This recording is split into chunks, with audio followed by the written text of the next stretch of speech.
Hola, ¿qué tal? Bienvenidos a Perfiles. Este programa consiste en una mesa de diálogo en donde intercambiamos ideas con profesores, investigadores de nuestra máxima casa de estudios. Síganos en redes sociales, estamos como TV Watt, Televisión Universitaria. Transmitimos desde el Campus Centro en Ciudad Victoria. Mi nombre es Ender Velarde y el tema de hoy es aprovechamiento sexual, corrupción, normativa y política pública. Hoy me acompañan la doctora Verónica Mireya Moreno Rodríguez, profesora de tiempo completo en la Facultad de Derecho y Ciencias Sociales Victoria de nuestra universidad. Es investigadora nacional nivel 1 y miembro del Instituto Nacional de Administración Pública, AC. Bienvenida, doctora. Muchas gracias, Ender. Un gusto estar aquí. Agradezco la invitación a participar en este programa, pero sobre todo agradezco la apertura para tratar este tipo de temas de los que a veces nadie quiere hablar, pero que son una realidad en nuestro mundo. Efectivamente, Verónica Moreno Rodríguez a tus órdenes. Soy maestra en la Facultad de Derecho y formo parte del cuerpo académico en Consolidación, Democracia y Planificación Gubernamental. Excelente, muchísimas gracias, doctora, por estar aquí. También nos acompaña el doctor Luis Eduardo Ramírez Sirgo, profesor de tiempo completo en la Facultad de Derecho y Ciencias Sociales Victoria, investigador nacional nivel 1 y miembro de la Red Iberoamericana de Gobierno, Política y Gestión Pública. Bienvenido. Muchas gracias, maestro, y pues me uno al agradecimiento de la doctora Verónica. Es muy importante que este tipo de espacios existan en nuestra alma mater, donde nos permitan pues difundir lo que estamos investigando, los resultados que hemos encontrado. Y pues como dijo ahorita la doctora, o sea, es un tema pues sensible, es un tema delicado, y pues este tipo de espacios pues permiten que pues los ciudadanos, las personas conozcan que es realmente un fenómeno que se está dando últimamente. Muchas gracias por la invitación. Correcto, gracias, doctora. Doctor, les recuerdo que el tema es aprovechamiento sexual. Quisiera empezar por que nuestros expertos nos ayudaran a definir qué es el aprovechamiento sexual. Doctor. En este momento, como te comentaba, nosotros estos proyectos que te vamos a presentar es resultado de una investigación que estamos realizando en el cuerpo académico, proyecto que en esta ocasión lidera el doctor. Entonces, por esta ocasión le voy a ceder la palabra que él empiece con la definición, luego complementamos. Yo creo que donde debemos empezar es conocer o determinar qué no es el aprovechamiento sexual. O sea, como dijo la doctora Verónica, este es un resultado de un trabajo de investigación, un proyecto dentro del cuerpo académico. Parte de un concepto conocido ya, que es la sextorsión. Pero el problema principal en ese concepto de sextorsión es que tiene dos vertientes. O sea, una ampliamente conocida y otra que todavía está en proceso de que se esté definiendo si realmente es o no es, o sea, manejar esa cuestión semántica, ¿no? Porque conocemos la sextorsión como la transmisión de imágenes de índole sexual que realiza una persona para el perjuicio de otra, ¿sí? Lo que conocemos comúnmente como la ley Olimpia, o sea, esa que fue muy publicitada de un caso de una señorita que su exnovio, su expareja, pues difundió videos e imágenes de carácter de índole sexual, ¿no? Y eso está ampliamente legislado, ¿no? Todos los códigos penales del país lo contemplan como una violación a la intimidad, está tipificado y tiene castigo, etcétera, ¿no?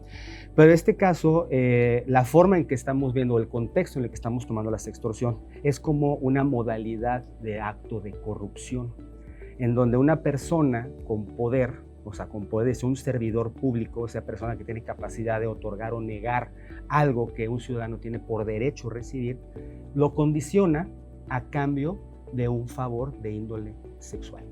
O sea, esa es la gran diferencia entre uno y otro. Okay. Y siguiendo con este tema, me gustaría aquí hacer una precisión, porque decías aprovechamiento sexual y el doctor te empieza a hablar de sextorsión. Precisamente este término, aunque nace desde el ámbito internacional y tiene una cierta complejidad, como él decía ahorita, en esa definición. Entonces, al manejarlo como sextorsión y tú lo escuchas, las personas se confunden con un hostigamiento, con un acoso o con una violencia digital.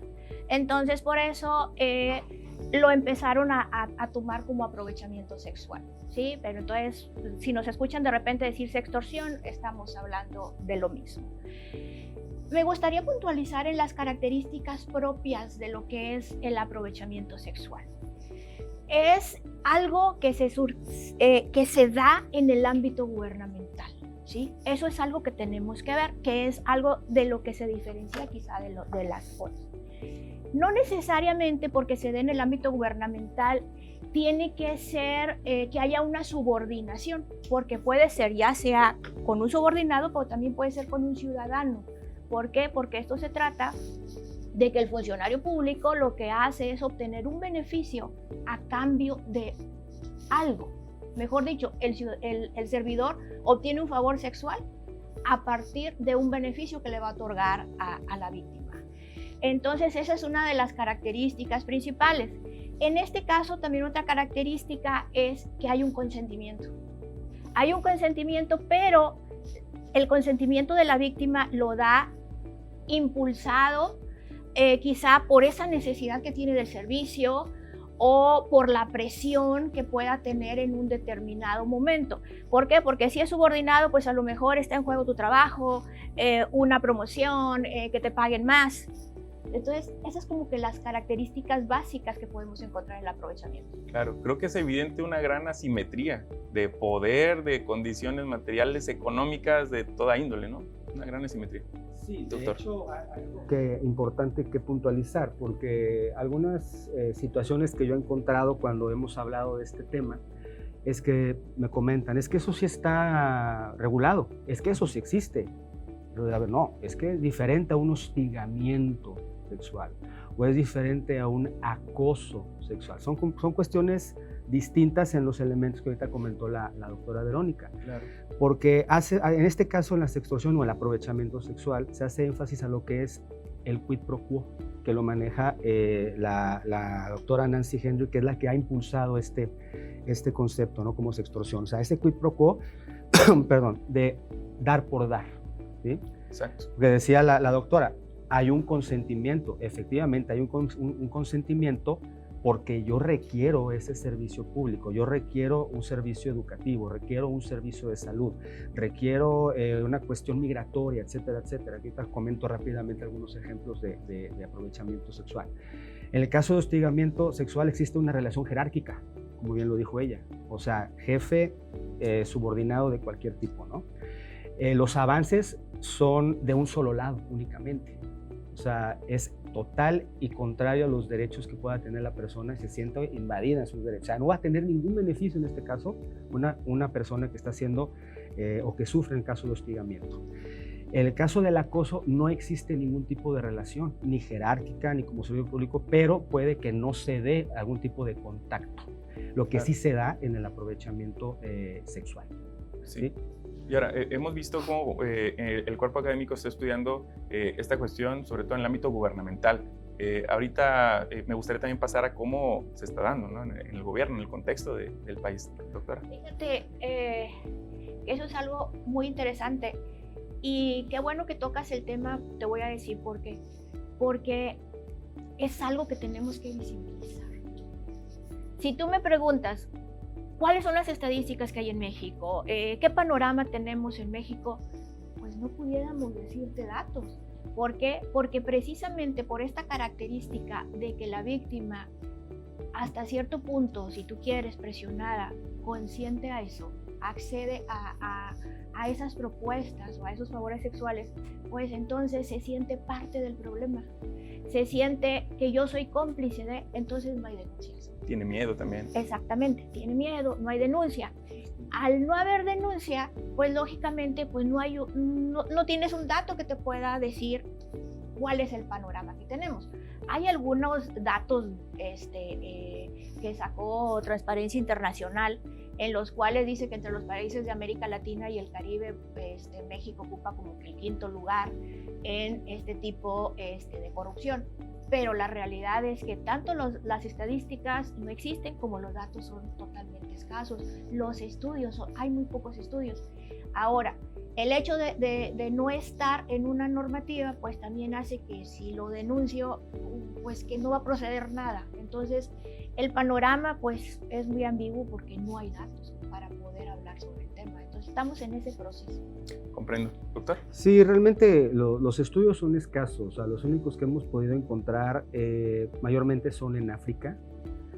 Hemos podido encontrar algunos en Canadá, en Estados Unidos, pero sí son muy, muy escasos y se centran en cuestiones de salud, migración y en cuestiones de educación, ¿sí?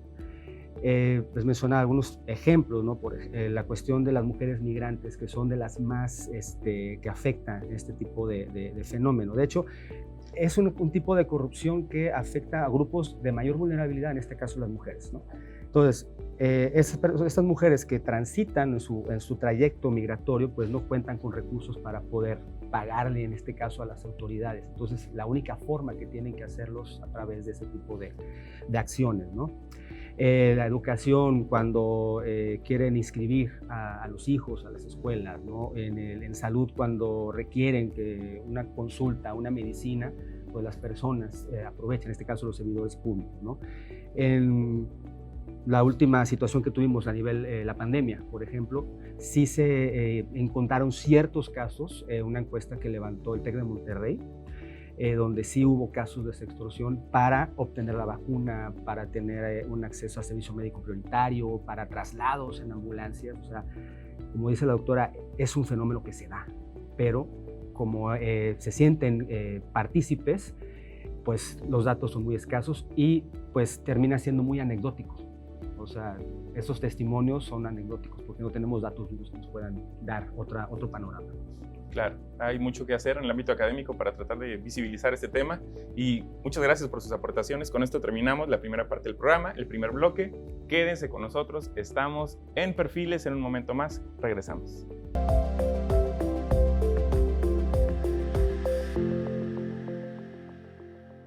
Estamos de regreso en su programa Perfiles, una producción de televisión universitaria TV Watt. Doctor Ramírez Sirgo, ¿cuál es el panorama actual de la normatividad en este tema del aprovechamiento sexual? Es una pregunta muy interesante, maestro, porque no puede haber un castigo si no hay una legislación, no haya un apartado en un código penal que lo prevenga, ¿no? Que lo tipifique. Dentro del proceso de investigación lo que hicimos fue analizar todos los códigos penales del país y ubicamos que solamente en 3 se maneja de manera explícita lo que es el tipo de delito de aprovechamiento sexual, que es el Código Penal de Hidalgo, de Jalisco y de Quintana Roo, ¿verdad? Hidalgo, Jalisco y Quintana Roo. Se tenía también en el Código Penal de Guerrero, pero desconozco la razón por la cual derogaron ese artículo, ¿no? Si analizamos los códigos de Hidalgo y de Jalisco, pues prácticamente ubicamos todos los elementos que hemos comentado ahorita del aprovechamiento sexual. En el caso de Quintana Roo, no contempla la parte de una persona con poder o servidor público. Entonces, a nivel Estado, solamente esos lo contemplan. Entonces, ahí ya tenemos un serio problema, ¿no? O sea, no podemos castigar algo si no está previsto en un código penal o una legislación, ¿no? Y luego, pues analizamos, ¿no? Si a nivel Estado, a nivel entidad federativa no está contemplado, tal vez a nivel federal sí, y pues sorpresa, tampoco está. O sea, ubicamos una iniciativa de ley en 2021, una reforma al Código Penal Federal, donde es explícito este tipo de delito que lo contemplara. Inclusive la Ley General de Acceso a las Mujeres a una Vida Libre sin Violencia, también se estaba contemplando una reforma para que lo incluyeran, pero no progresó.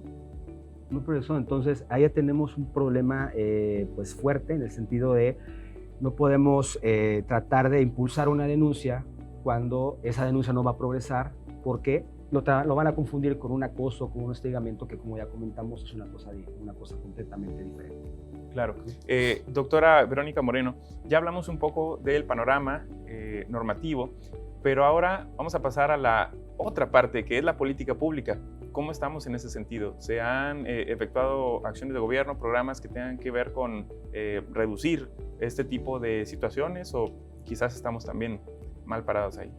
Fíjate, hace un momento comentábamos que este tipo de fenómeno generalmente se da en los grupos más vulnerables, en este caso las mujeres, las niñas, que son las más propensas a esto.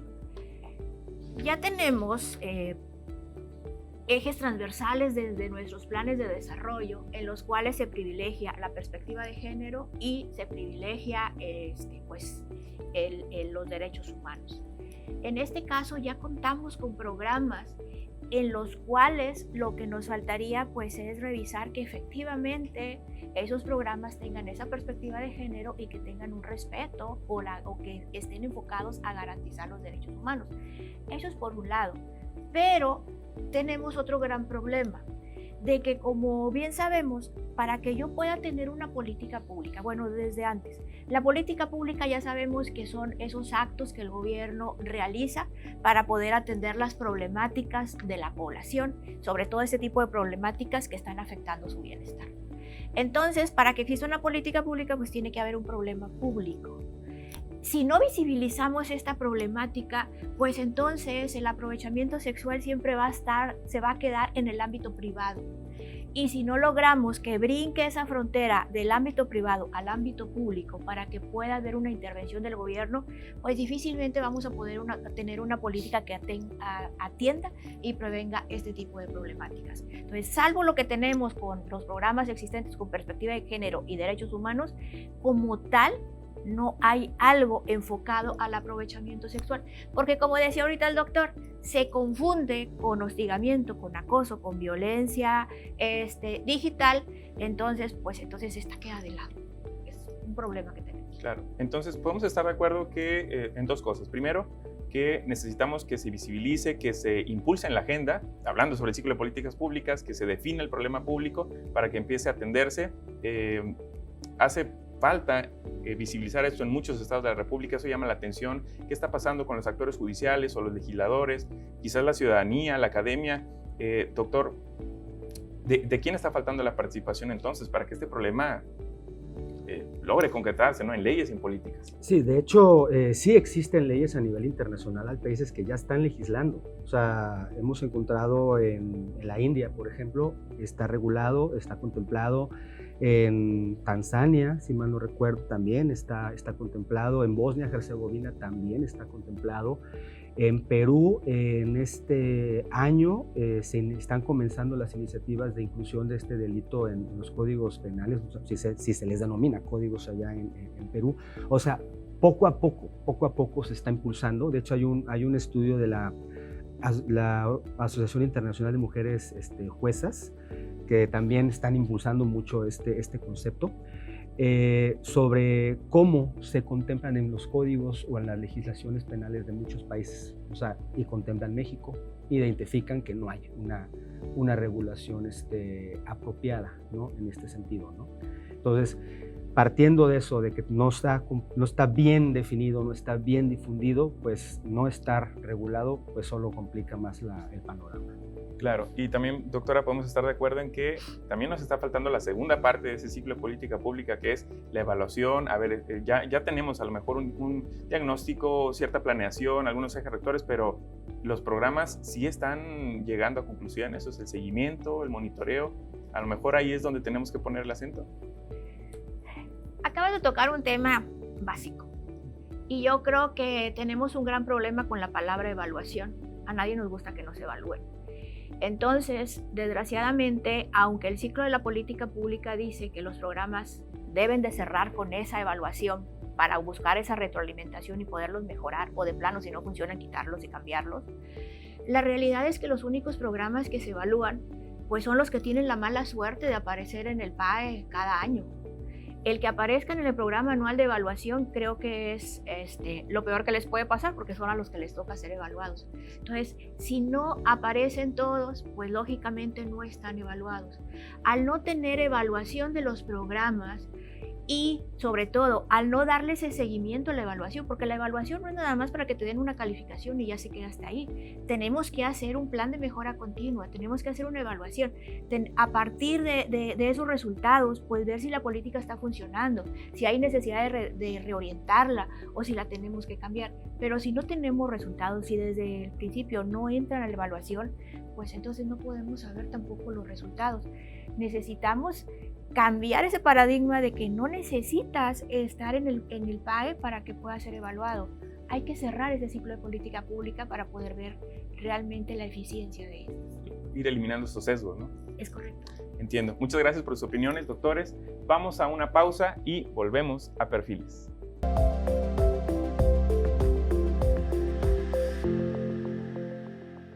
¿Qué tal? Estamos de vuelta en el programa Perfiles. Estamos hablando sobre el aprovechamiento sexual, corrupción, normativa y política pública.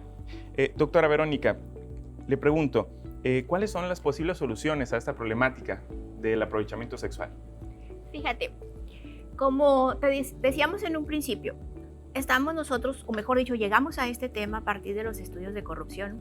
Entonces, visto desde esa óptica, para que haya corrupción, se necesitan dos partes, se necesitan dos actores. Entonces, en ese sentido, te voy a plantear las posibilidades en dos sentidos. Uno, necesitamos de una administración pública fortalecida. Necesitamos de servidores públicos éticos, íntegros, comprometidos, y con conocimiento, con pleno conocimiento de lo que es el quehacer público.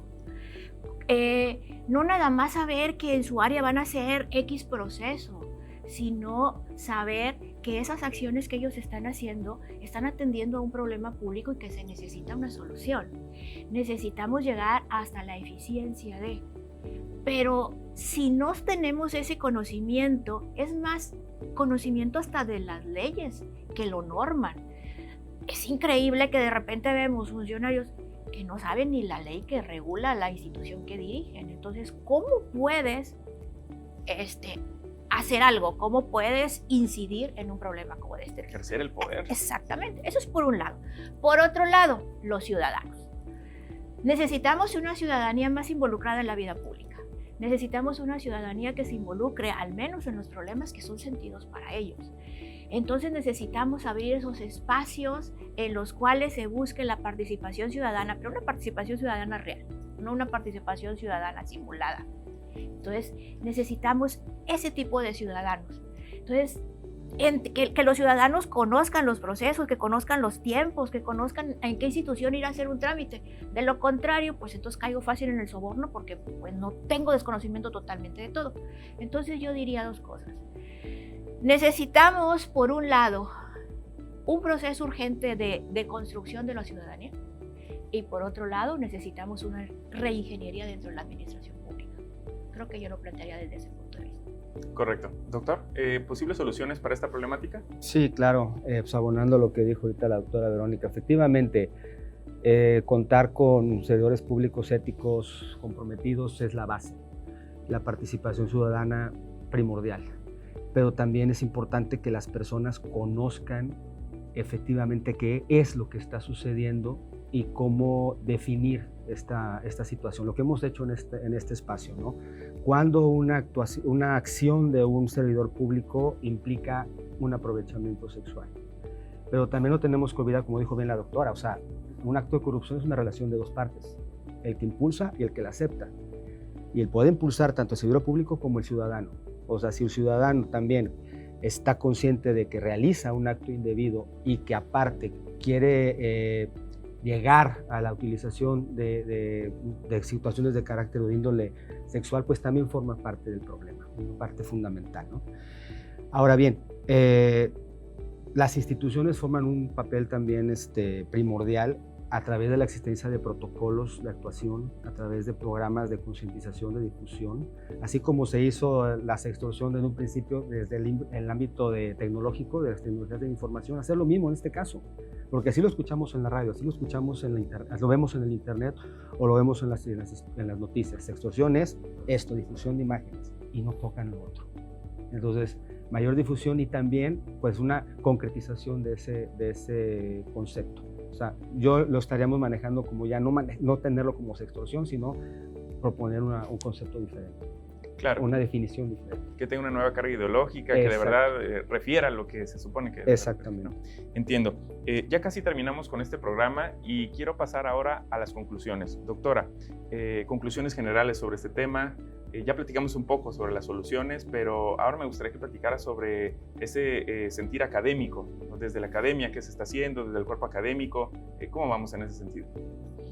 Fíjate que cuando me dices desde la academia, agradezco que lo veas desde ese punto de vista. Siempre he creído que nosotros como académicos, una de las cosas o uno de los compromisos que tenemos es la de generar insumos para la toma de decisiones. Algo que también yo siempre pongo en la mesa cuando me acerco a las instituciones a buscar información para hacer mis proyectos. Siempre les digo, ustedes tienen los datos, pero no tienen tiempo, porque ustedes siempre tienen que tener la solución ayer. Nosotros a eso nos dedicamos, o sea, pero no tenemos los datos. Entonces ahora sí que pues vamos haciendo un trueque, ¿verdad? Esto es ganar, ganar. Tú me das los datos y yo los analizo y te entrego algo muy procesado para la toma de decisiones. Es bien importante que nosotros como académicos pues sigamos ahondando en este tipo de temas, reflexionando en este tipo de temas que son importantes, analizar, que es importante encontrarle las causas, que es importante encontrarle los factores. En mi experiencia como evaluadora de política pública, luego me doy cuenta de que todas las acciones que hace el gobierno las aplica a los efectos y no a las causas. Y eso se da porque a lo mejor no tenemos los datos correctos para diseñar la política como tal.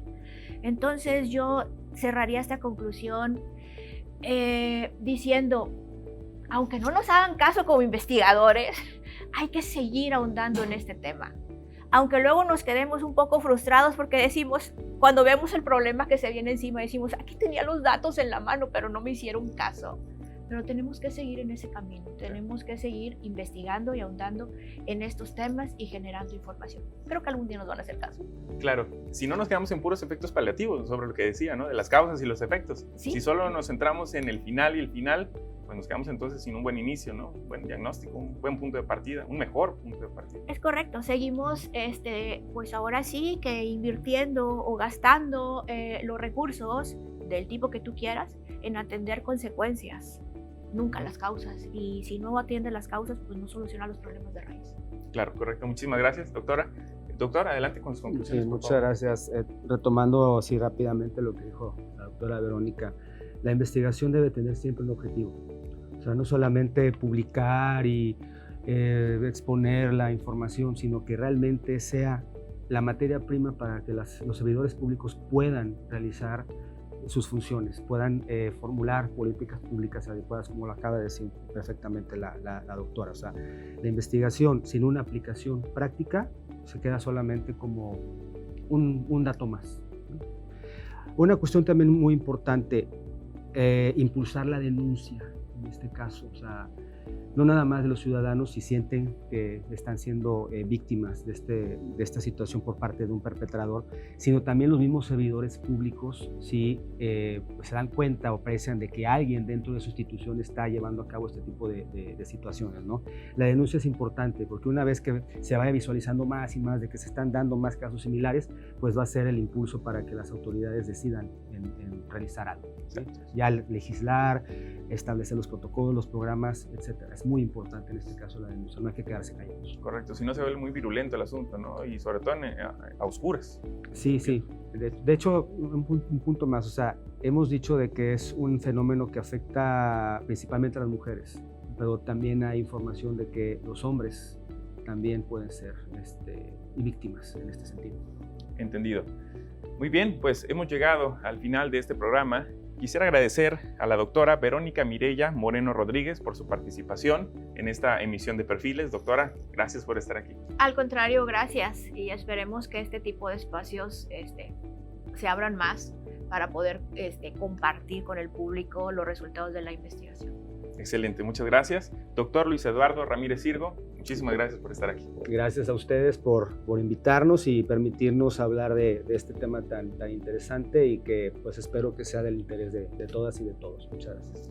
Los invitamos, estimada audiencia, a la próxima emisión del programa Perfiles, una producción de Televisión Universitaria. Mi nombre es Ender Velarde. Nos vemos a la próxima.